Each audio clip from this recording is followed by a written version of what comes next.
ನೀವು ನೋಡ್ತಾ ಇದ್ರ ಬಿಬಿಸಿ ನ್ಯೂಸ್. ನಾನು ಸ್ವಾಗತ್. ಹಾಸನ ಜಿಲ್ಲೆಯ ದಿನದ ಪ್ರಮುಖ ಸುದ್ದಿಗಳ ಕ್ವಿಕ್ ರೌಂಡ್ ಆಫ್ ನಲ್ಲಿ ಮೊದಲನೇದಾಗಿ ಹೆಡ್ಲೈನ್ಸ್. ಹಾಸನದ ಮಹಿಳಾ ಕಾಲೇಜು ಆವರಣದಲ್ಲಿ ಅಕ್ರಮ ಚಟುವಟಿಕೆ ಆರೋಪ. ಸಮಸ್ಯೆ ಬಗೆಹರಿಸುತ್ತಿದ್ರೆ ಉಗ್ರ ಹೋರಾಟ ನಡೆಸುವ ಎಚ್ಚರಿಕೆ. ಹಾಸನ ಚಾರಿಟಬಲ್ ಟ್ರಸ್ಟ್ ವತಿಯಿಂದ ಪ್ರತಿಭಟನೆ.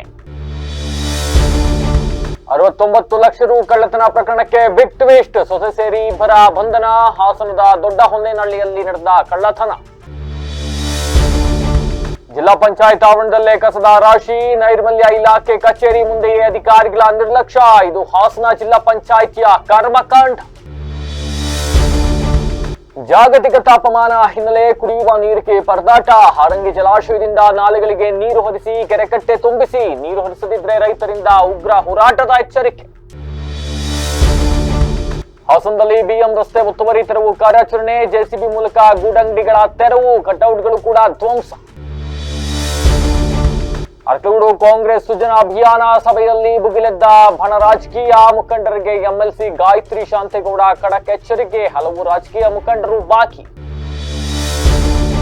ಬೆಳಂಬೆಳಗ್ಗೆ ಕುಡಿದು ರಸ್ತೆ ಮಧ್ಯೆ ಬೈಕ್ ನಿಲ್ಲಿಸಿದ ಪುಂಡ. ವಾಹನಗಳು ಬರ್ತಿದ್ರು, ಡೋಂಟ್ ಕೇರ್ ಎಂದ ಆಸಾಮಿ. ಹಾಸನದ ಜಮುನಾ ಬಾರ್ ಬಳಿ ಘಟನೆ.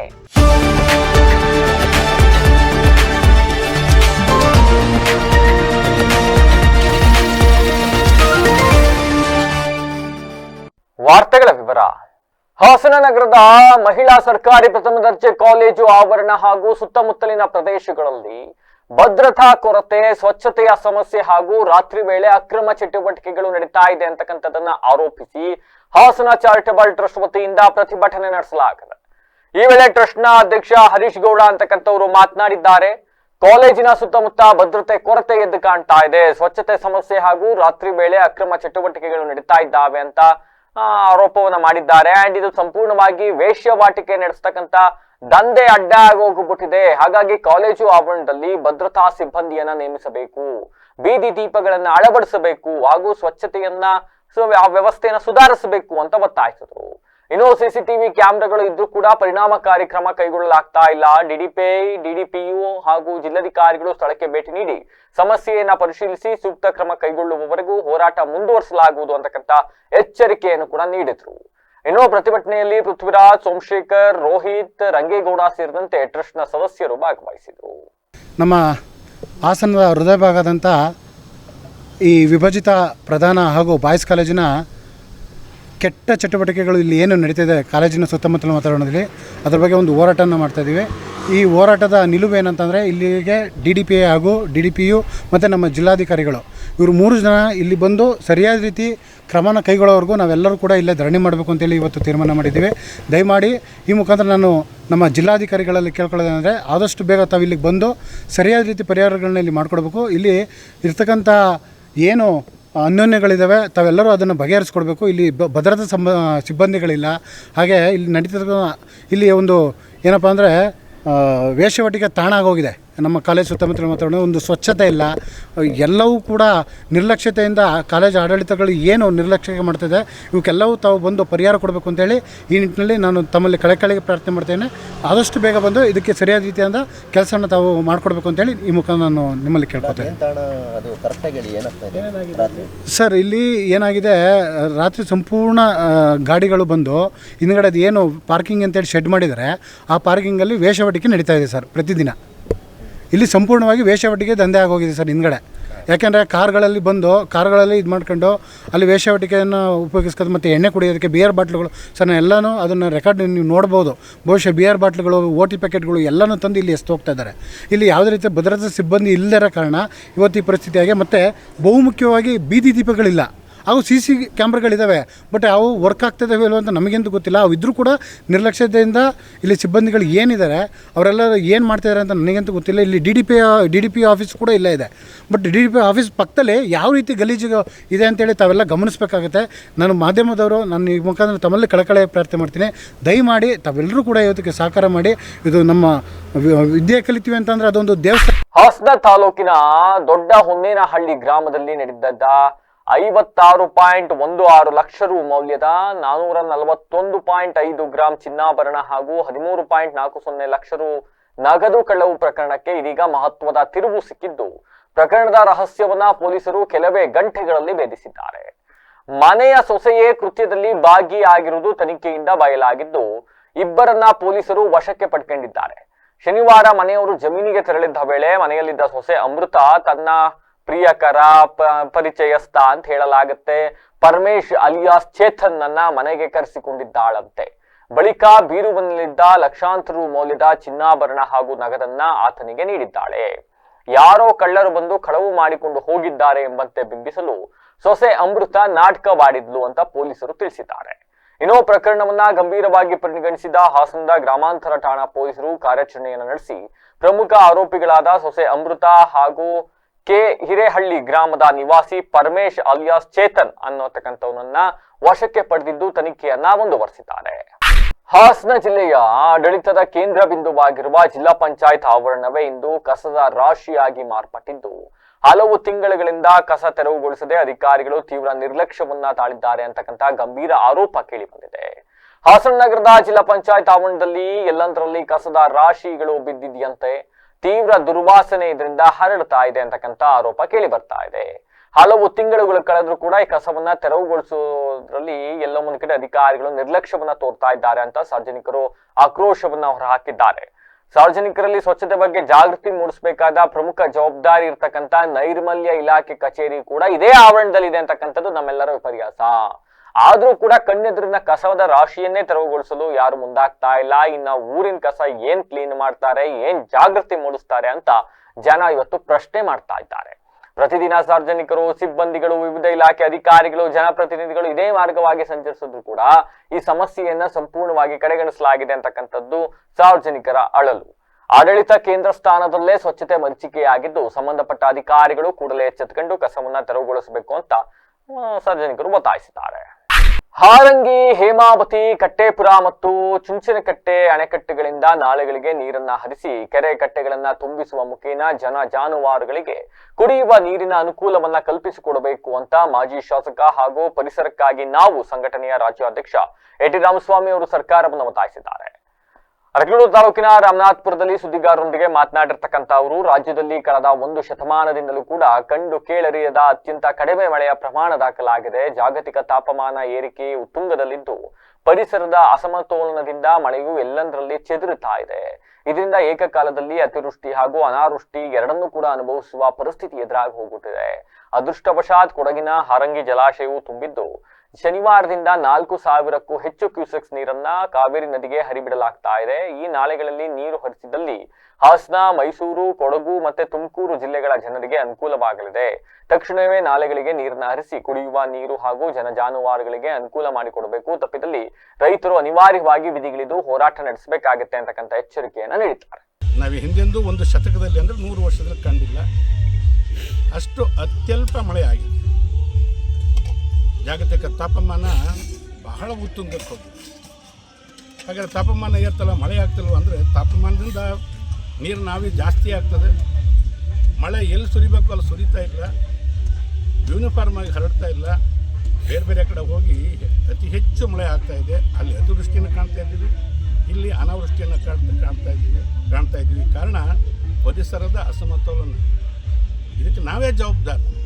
ಪರಿಸರ ಸಂರಕ್ಷಣೆ ಮಾಡ್ತಕ್ಕಂಥದ್ದು ನಮ್ಮೆಲ್ಲರ ಆದ್ಯ ಕರ್ತವ್ಯ ಅನ್ನೋದನ್ನು ಈ ಸಂದರ್ಭದಲ್ಲಾದರೂ ನಾವು ನೆನಪು ಇಟ್ಕೊಂಡು, ಅದೃಷ್ಟವಶಾತ್ ಹಾರಂಗಿ ಅಣೆಕಟ್ಟೆ ತುಂಬಿದೆ. ನಿನ್ನೆಯಿಂದ 4,000ಕ್ಕೂ ಹೆಚ್ಚು ಕ್ಯೂಸೆಕ್ಸ್ ನೀರನ್ನು ನದಿಗೆ ಬಿಡ್ತಾ ಇದ್ದಾರೆ. ನನ್ನ ಒತ್ತಾಯ, ಹಾರಂಗಿ ನಾಲೆಗಳಿಗೆ ನೀರು ಬಿಡಿ, ಬೆಳೆ ಬೆಳೆಯಲಿಕ್ಕೆ ಬಿಡಬೇಡಿ, ಕೆರೆ ಕಟ್ಟೆಗಳನ್ನು ತುಂಬಿಸಿ, ಅಂತರ್ಜಲ ವೃದ್ಧಿ ಆಗ್ತದೆ. ಜಾನುವಾರುಗಳಿಗೆ ಕುಡಿಯೋ ನೀರಿಗೆ ಒದಗ್ತದೆ. ಆ ದಿಕ್ಕಿನಲ್ಲಿ ಇಲ್ಲೂ ಬಿಡಬೇಕು.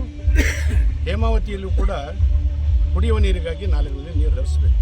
ಹಾಗೆ ಕಟ್ಟೆಪುರ, ಚುಂಚನಕಟ್ಟೆ, ಅಣೆಕಟ್ಟೆ ನಾಲೆಗಳಲ್ಲೂ ಕೂಡ ನೀರು ಹರಿಸಿದರೆ ಅಂತರ್ಜಲ ವೃದ್ಧಿಯಾಗಿ ಜಾನುವಾರುಗಳಿಗೆ ಕುಡಿಯೋಕ್ಕೆ ನೀರಿಗೆ ಅನುಕೂಲ, ಸಹಾಯ ಆಗ್ತದೆ. ನೀವು ಬಿಡಲಿಲ್ಲ ಅಂದರೆ ಅನಿವಾರ್ಯವಾಗಿ ರೈತರು ಬೀದಿಗಿಳಿದು ಹೋರಾಟ ಮಾಡಬೇಕಾಗ್ತದೆ. ಅದಕ್ಕೆ ಅವಕಾಶ ಕೊಡಬೇಡಿ. ಕೂಡಲೇ ನಾಲೆಗಳಲ್ಲಿ ನೀರು ಬಿಡಿ. ಬರೀ ಹಾಸನ ಜಿಲ್ಲೆಗೆ ಮಾತ್ರ ಅಲ್ಲ, ಹಾಸನ, ಮೈಸೂರು, ಕೊಡಗು, ತುಮಕೂರು ಈ ಭಾಗಕ್ಕೆ ಹೆಚ್ಚು ಅನುಕೂಲ ಆಗ್ತದೆ. ಆ ದೃಷ್ಟಿಯಿಂದ ಸರ್ಕಾರದವರು ಕೂಡಲೇ ನೀರು ಬಿಡುವ ಒಂದು ಕ್ರಮಕ್ಕೆ ಆದೇಶ ಮಾಡಿ ನೀರು ಬಿಡಿಸ್ಕೊಡಿ, ಜನರ ಒಂದು ರೋಷದ ಕಟ್ಟೆ ಒಡೆಯೋಕ್ಕೆ ಮುಂಚೆ ಆ ಕ್ರಮ ಕೈಗೊಳ್ಳಬೇಕು. ಹಾಸನ ನಗರದ ರಸ್ತೆ ಹಾಗೂ ಫುಟ್ಪಾತ್ಗಳನ್ನ ಸಾರ್ವಜನಿಕರ ಬಳಕೆಗೆ ಮುಕ್ತಗೊಳಿಸುವ ಉದ್ದೇಶದಿಂದ ಹಾಸನ ಮಹಾನಗರ ಪಾಲಿಕೆ ಕೈಗೊಂಡಿರ್ತಕ್ಕಂಥ ಒತ್ತುವರಿ ತೆರವು ಕಾರ್ಯಾಚರಣೆ ಮತ್ತಷ್ಟು ತೀವ್ರಗೊಂಡಿದೆ. ಇಂದು ಕೂಡ ಬಿಎಂ ರಸ್ತೆ ಉದ್ದಕ್ಕೂ ಕೂಡ ಫುಟ್ಪಾತ್ ಮೇಲೆ ಅನಧಿಕೃತವಾಗಿ ನಿರ್ಮಿಸಲಾಗಿದ್ದ ಗೂಡಂಗಡಿಗಳು, ತಾತ್ಕಾಲಿಕ ವ್ಯಾಪಾರ ಮಳಿಗೆಗಳು ಹಾಗೂ ರಾಜಕೀಯ ಪಕ್ಷಗಳ ಕಟೌಟ್ಗಳನ್ನ ಜೆಸಿಬಿ ಮೂಲಕ ತೆರವುಗೊಳಿಸಲಾಗಿದೆ. ಮಹಾನಗರ ಪಾಲಿಕೆ ಅಧಿಕಾರಿಗಳು ಹಾಗೂ ಸಿಬ್ಬಂದಿಗಳು ಪೊಲೀಸ್ ಇಲಾಖೆ ಸಹಕಾರದೊಂದಿಗೆ ಈ ಕಾರ್ಯಾಚರಣೆಯನ್ನ ನಡೆಸಿದ್ರು. ತೆರವು ಕಾರ್ಯಾಚರಣೆ ವೇಳೆ ಕೆಲ ವ್ಯಾಪಾರಿಗಳು ಅಸಮಾಧಾನ ವ್ಯಕ್ತಪಡಿಸಿದರಾದ್ರೂ ಕೂಡ ಅಧಿಕಾರಿಗಳು ನಿಯಮಾನುಸಾರ ತಮ್ಮ ಕ್ರಮವನ್ನ ಮುಂದುವರೆಸಿದ್ರು. ಇನ್ನು ಸುಪ್ರೀಂ ಕೋರ್ಟ್ ಆದೇಶದ ಅನ್ವಯ ಸಾರ್ವಜನಿಕ ರಸ್ತೆ ಮತ್ತೆ ಫುಟ್ಪಾತ್ ಮೇಲಿನ ಅನಧಿಕೃತ ತೆರವನ್ನ ಈಗಾಗಲೇ ಒತ್ತುವರಿಗಳನ್ನ ತೆರವುಗೊಳಿಸಲಾಗ್ತಾ ಇದೆ ಅಂತ ಪಾಲಿಕೆ ಸೂಪರ್ವೈಸರ್ ಪರಶುರಾಮ್ ತಿಳಿಸಿದ್ದಾರೆ. ಪಾದಚಾರಿಗಳ ಸುರಕ್ಷತೆ ಹಾಗೂ ಸುಗಮ ಸಂಚಾರಕ್ಕಾಗಿ ಈ ಕ್ರಮ ಅನಿವಾರ್ಯವಾಗಿದೆ ಅಂತ ಅವರು ಸ್ಪಷ್ಟಪಡಿಸಿದ್ದಾರೆ.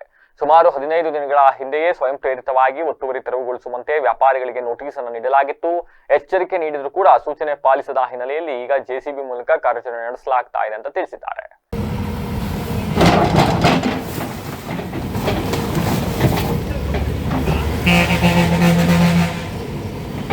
ಅಲ್ಲ ಬಗ್ಗೆ ಅದು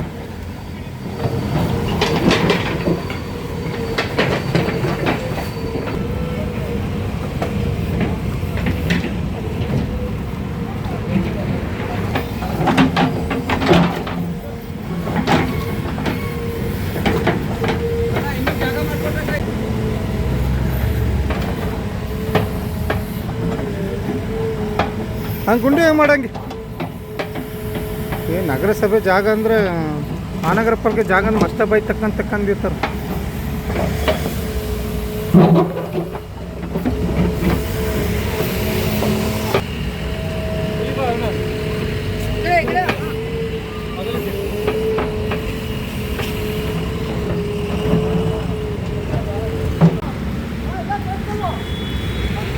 ತೆಗೀರಿ ಬಿಚ್ಚಿ, ಇದು ಬಿಚ್ಬಿಟ್ಟು ಆ ಕಡೆ ಸೈಡ್ ಕಟ್ಟಿ. ಅಲ್ಲಿ ಲೋಕಣ ಗಾಡಿ ತೆಗೀರ, ಲೋಕಣ ಅಲ್ಲಿ ಗಾಡಿ ತೆಗೀರ, ಅಲ್ಲಿ ಆ ಕಡೆ ಸೈಡ್ ಕಟ್ಟಿ. ಯಾರು ಬಿಚ್ತಾನೆ ಅವನು?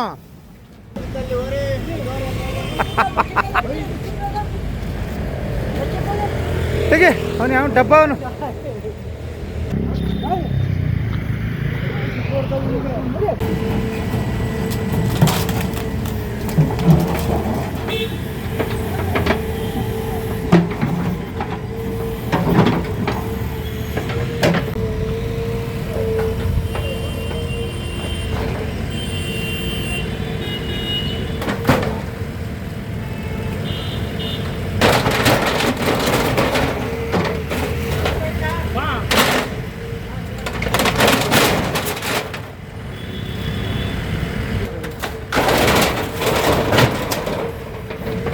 ಕಾಂಗ್ರೆಸ್ ಪಕ್ಷದ ಸಂಘಟನಾ ಬಲವರ್ಧನೆ ಹಾಗೂ ಜಿಲ್ಲಾ ಕಾಂಗ್ರೆಸ್ ಅಧ್ಯಕ್ಷರ ಆಯ್ಕೆ ಸಂಬಂಧ ಅಭಿಪ್ರಾಯ ಸಂಗ್ರಹಿಸಲು ಆಯೋಜಿಸಿದ್ದ ಸಂಘಟನಾ ಸೃಜನ್ ಅಭಿಯಾನ ಸಭೆಯಲ್ಲಿ ಪಕ್ಷದೊಳಗಿನ ಬಣ ರಾಜಕೀಯ ಮತ್ತೊಮ್ಮೆ ಮುನ್ನೆಲೆಗೆ ಬಂದಿದೆ.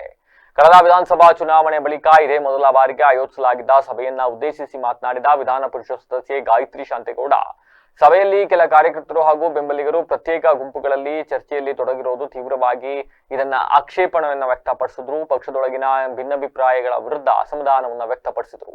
ಇಬ್ಬರ ಜಗಳ ಮೂರನೆಯವರಿಗೆ ಲಾಭವಾಗುವ ರೀತಿಯಲ್ಲಿ ಕಾರ್ಯಕರ್ತರು ನಡೆದುಕೊಳ್ಳಬಾರದು. ಕಾಂಗ್ರೆಸ್ ಪಕ್ಷದಲ್ಲಿ ಯಾವುದೇ ವ್ಯಕ್ತಿಗಳ ಬಣವಿಲ್ಲ. ಕಾಂಗ್ರೆಸ್ ಪಕ್ಷವೇ ನಮ್ಮೆಲ್ಲರ ಏಕೈಕ ಬಣ. ಪಕ್ಷದ ಹಿತವೇ ಎಲ್ಲರಿಗೂ ಸರ್ವೋಚ್ಚವಾಗಬೇಕು ಅಂತ ಖಡಕ್ ಎಚ್ಚರಿಕೆಯನ್ನ ನೀಡಿದ್ದಾರೆ.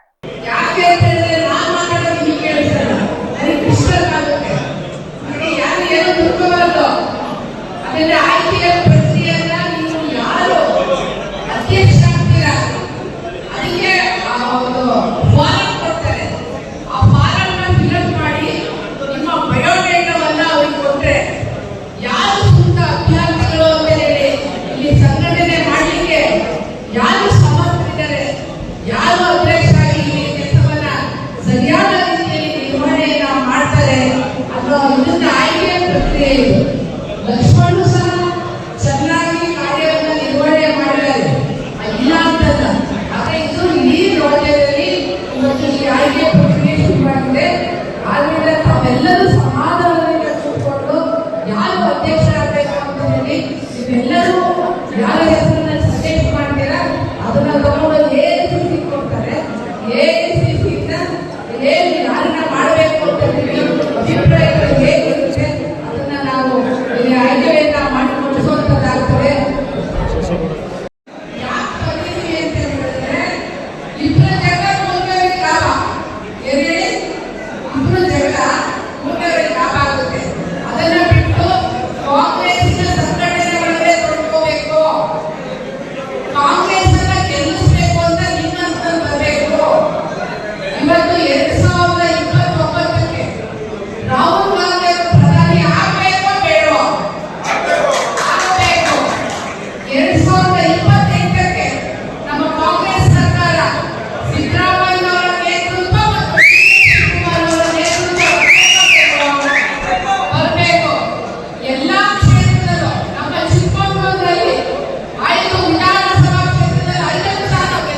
ಬೆಳ್ಳಂಬೆಳಿಗ್ಗೆ ಮಧ್ಯದ ಅಮಲಿನಲ್ಲಿದ್ದ ವ್ಯಕ್ತಿಯೊಬ್ಬ ರಸ್ತೆ ಮಧ್ಯೆ ತನ್ನ ದ್ವಿಚಕ್ರ ವಾಹನದೊಂದಿಗೆ ನಿಂತು ಸಾರ್ವಜನಿಕ ಸಂಚಾರಕ್ಕೆ ತೀವ್ರ ಅಡ್ಡಿಪಡಿಸಿದ ಘಟನೆ ನಡೆದಿದೆ.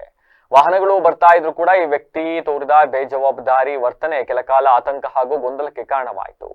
ಹಾಸನದ ಜನನಿಬಿಡ ಪ್ರದೇಶವಾದ ಪೃಥ್ವಿ ಟಾಕೀಸ್ ಎದುರು ಮತ್ತೆ ಜಮುನಾ ಬಾರ್ ಹತ್ತಿರ ಬೆಳ್ಳಂಬೆಳಿಗ್ಗೆ ಮಧ್ಯದ ನಶೆಯಲ್ಲಿ ತೇಲ್ತಾ ಇದ್ದ ವ್ಯಕ್ತಿಯೊಬ್ಬ ನೇರವಾಗಿ ರಸ್ತೆಯ ಮಧ್ಯಭಾಗದಲ್ಲಿ ನಿಂತು ಬೈಕ್ ಸಮೇತ ಅಲ್ಲಿ ಬಂದು ನಿಂತ್ಕೊಂಡ್ಬಿಟ್ಟಿದ್ದಾನೆ. ರಸ್ತೆಯಲ್ಲಿ ಇತರ ವಾಹನಗಳು ಓಡಾಡ್ತಾ ಇದ್ರು ಕೂಡ ಡೋಂಟ್ ಕೇರ್, ಸವಾರರು ಹಾರನ್ ಮಾಡಿದ್ರು ಕೂಡ ಅದಕ್ಕೆ ಆತ ತಲೆ ಕೆಡಿಸ್ಕೊಳ್ಳಿಲ್ಲ. ಯಾವುದೇ ಎಚ್ಚರಿಕೆ ಇಲ್ಲದೆ ಅಲ್ಲೇ ನಿಂತ್ಕೊಂಡಿದ್ದಂತೆ ರಸ್ತೆ ಮಧ್ಯ ಇದ್ದಕ್ಕಿದ್ದಂತೆ ಬೈಕ್ ನಿಂತಿರೋದ್ರಿಂದ ಬೆಳ್ಳಂಬೆಳಿಗ್ಗೆ ಓಡಾಟದ ವಾಹನ ಸವಾರರು ಗಾಬರಿಗೊಂಡ್ರಂತೆ. ಯಾಕಿಂಗ್ ನಿಂತ್ಕೊಂಡಿದ್ದಾನೆ, ಏನಾಯ್ತು ಎತ್ತ ಅಂತ ಅಲ್ಲದೆ ಯಾವುದೇ ಕ್ಷಣದಲ್ಲಿ ದೊಡ್ಡ ಮಟ್ಟದ ಅಪಘಾತ ಸಂಭವಿಸುವ ಭೀತಿ ಕೂಡ ಇತ್ತಂತೆ. ಅದೃಷ್ಟವಶಾತ್ ಏನು ಆಗಿಲ್ಲ.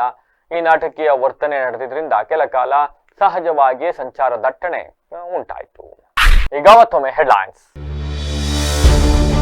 ಹಾಸನದ ಮಹಿಳಾ ಕಾಲೇಜು ಆವರಣದಲ್ಲಿ ಅಕ್ರಮ ಚಟುವಟಿಕೆ ಆರೋಪ, ಸಮಸ್ಯೆ ಬಗೆಹರಿಸದಿದ್ರೆ ಉಗ್ರ ಹೋರಾಟ ನಡೆಸುವ ಎಚ್ಚರಿಕೆ.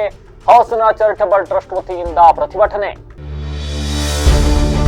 69 ಲಕ್ಷ ರು ಕಳ್ಳತನ ಪ್ರಕರಣಕ್ಕೆ ಬಿಗ್ ಟ್ವಿಸ್ಟ್, ಸೊಸೆ ಸೇರಿ ಇಬ್ಬರ ಬಂಧನ. ಹಾಸನದ ದೊಡ್ಡ ಹೊನ್ನೇನಹಳ್ಳಿಯಲ್ಲಿ ನಡೆದ ಕಳ್ಳತನ. ಜಿಲ್ಲಾ ಪಂಚಾಯತ್ ಆವರಣದಲ್ಲೇ ಕಸದ ರಾಶಿ, ನೈರ್ಮಲ್ಯ ಇಲಾಖೆ ಕಚೇರಿ ಮುಂದೆಯೇ ಅಧಿಕಾರಿಗಳ ನಿರ್ಲಕ್ಷ್ಯ. ಇದು ಹಾಸನ ಜಿಲ್ಲಾ ಪಂಚಾಯಿತಿಯ ಕರ್ಮಕಾಂಡ. ಜಾಗತಿಕ ತಾಪಮಾನ ಹಿನ್ನೆಲೆ ಕುಡಿಯುವ ನೀರಿಗೆ ಪರದಾಟ. ಹಾರಂಗಿ ಜಲಾಶಯದಿಂದ ನಾಲೆಗಳಿಗೆ ನೀರು ಹರಿಸಿ ಕೆರೆಕಟ್ಟೆ ತುಂಬಿಸಿ, ನೀರು ಹರಿಸದಿದ್ರೆ ರೈತರಿಂದ ಉಗ್ರ ಹೋರಾಟದ ಎಚ್ಚರಿಕೆ. ಹಾಸನದಲ್ಲಿ ಬಿಎಂ ರಸ್ತೆ ಒತ್ತುವರಿ ತೆರವು ಕಾರ್ಯಾಚರಣೆ, ಜೆಸಿಬಿ ಮೂಲಕ ಗೂಡಂಗಡಿಗಳ ತೆರವು, ಕಟೌಟ್ಗಳು ಕೂಡ ಧ್ವಂಸ. ಅರಕಲಗೂಡು ಕಾಂಗ್ರೆಸ್ ಸುಜನ ಅಭಿಯಾನ ಸಭೆಯಲ್ಲಿ ಭುಗಿಲೆದ್ದ ಬಣ ರಾಜಕೀಯ ಮುಖಂಡರಿಗೆ ಎಂಎಲ್ಸಿ ಗಾಯತ್ರಿ ಶಾಂತೇಗೌಡ ಖಡಕ್ ಎಚ್ಚರಿಕೆ. ಹಲವು ರಾಜಕೀಯ ಮುಖಂಡರು ಬಾಕಿ. ಬೆಳ್ಳಂಬೆಳಗ್ಗೆ ಕುಡಿದು ರಸ್ತೆ ಮಧ್ಯೆ ಬೈಕ್ ನಿಲ್ಲಿಸಿದ ಪುಂಡ, ವಾಹನಗಳು ಬರ್ತಿದ್ರು ಡೋಂಟ್ ಕೇರ್ ಎಂದ ಆಸಾಮಿ. ಹಾಸನದ ಜಮುನಾ ಬಾರ್ ಬಳಿ ಘಟನೆ. ಇದಾಗಿತ್ತು ವಿಶೇಷ. ನಿರಂತರ ಸುದ್ದಿಗಾಗಿ ನೋಡ್ತಾ ಇರಿ ವಿಬಿಸಿ ಟಿವಿ, ಸತ್ಯದ ಕಡೆ ನಮ್ಮ ನಡೆ.